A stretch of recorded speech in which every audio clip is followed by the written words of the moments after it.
চট্টগ্রামে বা কক্সবাজারে লইট্টা শুটকি বা লইট্টা ভুনা খুবই ফেমাস। তো এখানে আমি আজকে লইট্টা শুটকি ভুনা করব। আমি এটা আমার মতো করে করব।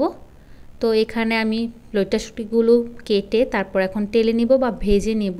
আমি মিডিয়াম আঁচে লইট্টা শুটকিগুলো ভেজে নিব। তো আমার এখানে ভাজা শেষ হয়ে গিয়েছে, তারপর আমি পানিতে ভিজিয়ে রেখেছি। লইট্টা শুটকিগুলো পানিতে ভিজিয়ে রাখার কারণে এগুলো একদম নরম হয়ে আসবে। তারপর এখানে আমি পেঁয়াজ আর রসুন দিয়ে নিয়েছি, এটা আমি ভালো করে ভেজে নেব। পেঁয়াজ আর রসুনটা আমি আস্ত রেখেছি, মানে পেঁয়াজগুলো আমি বেশি কুচি কুচি করি নাই।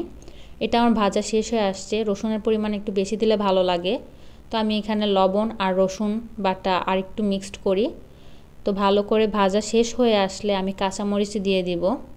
কাঁচামরিচ একটু বেশি নিয়েছি আমি, কারণ এই কাঁচামরিচগুলো একদম হাই লেভেলের যে ঝাল সেটাও না, আর এখানকার মরিচের গুঁড়াটাও এত ঝাল না।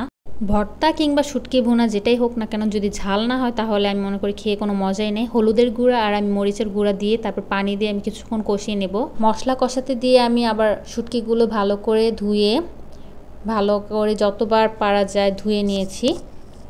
তো এখানে একদম ফ্রেশ, একদম কোনো ময়লা নাই।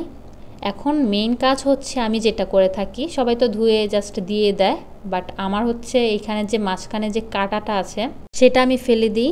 এই যে মাঝখান থেকে ভাগ করে আমি জাস্ট কাঁটাটা ফেলে দিই, কারণ কাঁটা থাকলে আমার কাছে ভালো লাগে না।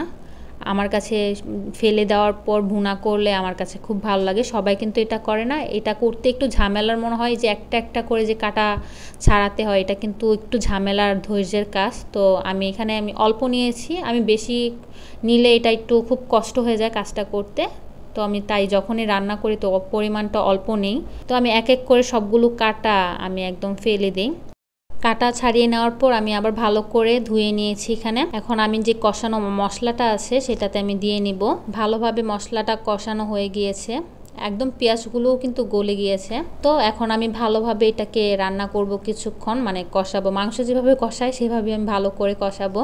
লইট্টা শুটকি ভুনা কিন্তু চট্টগ্রামের মানুষ প্রচুর খায়, আর এখানকার আমি যেখানে থাকি চট্টগ্রামের একদম স্থানীয় আমার অনেক আশেপাশে প্রতিবেশীরা আছে বা মুরব্বী আন্টিরাও যারা আছে, তারা কিন্তু আমার এই হাতের লইট্টা শুটকি ভুনা খুব পছন্দ করে।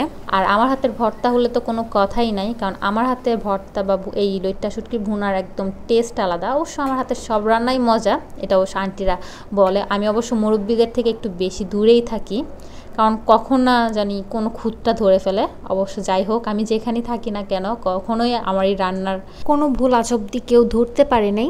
তো যাই হোক, আমার এখানে কথা বলতে বলতে লইট্টা শুটকি ভুনা হয়ে গিয়েছে। শুটকি ভুনার কালারটা কিন্তু খুব সুন্দর এসেছে, আর খেতেও খুব ভালো হয়েছে, ঝাল ঝাল। আজকে এই পর্যন্তই, ভালো থাকবেন সবাই, আল্লাহ হাফেজ।